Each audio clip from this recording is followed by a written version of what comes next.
Podelkasini o'xshashligini qarang. Semirtirdi. Xullas, mani lakorda ishlaydigan nazokat sinim shunaqa tez ves olishimga yordam berdi. Ijtimoiy tarmoqlarda ko'plab muhokamalarga sabab bo'layotgan Jenshen kapsulasi haqida 4 ta fakt. Jenshen kapsulaning podelka varianti 8 xil ko'rinishda ijtimoiy tarmoqlarga sotuvga chiqib ketgan. Ushbu qo'limdagi mahsulot podelka varianti va men bitta turini sizlarga misol qilib ko'rsatyapman. Jenshen mahsulotimizning original varianti xuddi mana shunaqa ko'rinishda bo'ladi. Lisinfel deb yozilgan, mana korobkasi originali va chap tarafdagisi podelka ko'rinishi.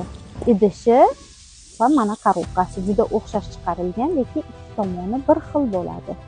12 xil giyohdan tayyorlangan ushbu Jenshen mahsulotimiz ishtahani ochuvchi va hazm jarayonini yaxshilovchi effektga ega.